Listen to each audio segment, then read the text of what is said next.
একজন মানুষ যে জন্মেছিল হাসার জন্য, যে জন্মেছিল ভালোবাসার জন্য, যে জন্মেছিল ভালো থাকার জন্য, কিন্তু আজ সে ময়লার স্তূপে নিতুর হয়ে পড়ে আছে। কারণ আমরা তার জন্য ন্যূনতম খাবার, পোশাক আর আশ্রয়টুকু দিতে পারিনি। এই মৃত্যু শুধু তার নয়, এটি আমাদের সমাজের মৃত্যু। এই মৃত্যু আমাদের বিবেকের। মানুষের প্রতি যদি দায়িত্ববোধ না জাগে, তাহলে সভ্যতার সমস্ত অর্জনই অর্থহীন হয়ে যাবে। 1971 সালে সে মহান মুক্তিযুদ্ধ হয়েছিল সাম্য, মানবিক মর্যাদা আর সামাজিক ন্যায় বিচারের জন্য।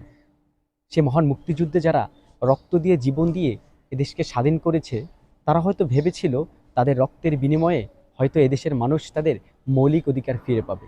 তবে স্বাধীনতার এই 54 বছর অতিক্রম হওয়ার পরেও আজও এদেশের মানুষ তাদের মৌলিক অধিকার ফিরে পায়নি।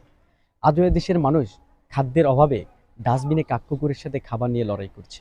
আজও এদেশের মানুষ বাসস্থানের অভাবে ফুটপাতে রাত্রি যাপন করছে। আজও এদেশের মানুষ চিকিৎসার অভাবে গলে পচে মরছে।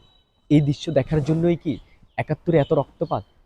এই দৃশ্য দেখার জন্যই কি শত শত মা বোন তাদের ইজ্জত দিয়েছিল? ময়লার স্তূপে মরে যাওয়া সেই ব্যক্তি হয়তো বলছে, হে আমার প্রিয় বাংলাদেশ, আমাকে কেন ময়লার স্তূপে পড়ে মরে যেতে হলো? অথচ শত কোটি টাকা দিয়ে তোমার বুকে বেড়ে উঠছে আকাশ ছোঁয়া দালান।